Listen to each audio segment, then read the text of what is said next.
Here with the Vision Quilt internship. I am a junior going into my senior year. This is my younger sister. Hi, my name is Monserrat and I'm in 6th grade going to 7th grade. Hi. Today I'll show you the simple steps of making a Vision Quilt panel, and these are materials that were sent to me from Miss Kathy, the organizer of the internship for Vision Quilt. For right here, we're doing a worksheet. You can see right there. It's a worksheet that basically helps us get down our ideas to simplify the process of making a Vision Quilt. Something else that I will be showing my sister, because I've already had courses on this and classes on the different principles of design and art. I will be explaining them to her and showing her the differences. First, I'll read them out to you. The first one is balance. The second one is contrast. Third one is emphasis. The fourth is movement. The fifth is pattern. The sixth one is repetition. Seventh is rhythm. Ninth is variety. And then these are all clumped up as variety, unity, harmony, and variety again. Basically, these are all the ones, if you guys would like to see them. And then on the back, and I'm pretty sure they are the same. It's just a little bit more explanation in words, and then more examples right there. What we'll be working with is this worksheet one right there. Basically, the first slide is we have to pick different words that are listed here. They are hope, peace, joy, love, safety, healing, caring, kindness, togetherness, and courage. And once we pick one of those words, we use this prompt. It says, what does the word look like to you, and what people, places, symbols, images represent your word?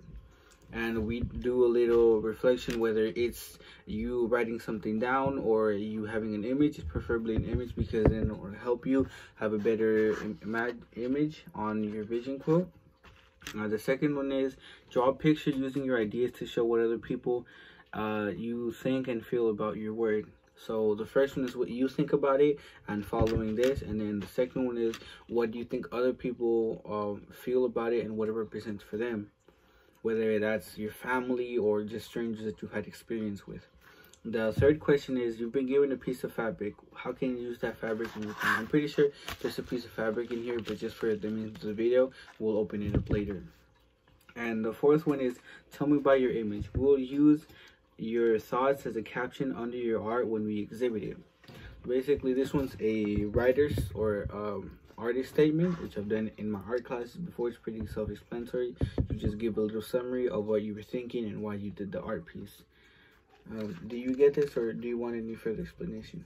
I think I get it. Okay. First, I will start off by giving her the paper so she can start off on it, and then I'll bring out the art materials, pieces of paper, pencils, markers, crayons, colored pencils. It all depends on what you have at your house. You don't need all of these items. It's preferable if you do, because it'll help you. Like I said before, fabric here, fabric there, and then there's more pieces of fabric here. I'll say there's a glue stick. This doesn't have to be a 2D. You can put fabric. You can, I don't know, maybe put an origami plane, crane, whatever you can do on the piece of paper or on the fabric. We have colored pencils here, which it'll help us show more color and details in our artwork. If it's just black and white, it's almost harder to express what you feel. So pick out any color and start on the worksheet. And I'll do it with you so you can see that this is viable for almost any age group.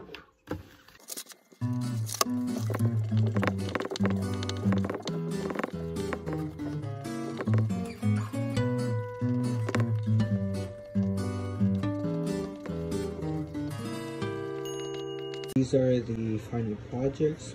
Mine ended up is outside of a liquor store and a bank. The background doesn't really matter. I just wanted it to give more detail.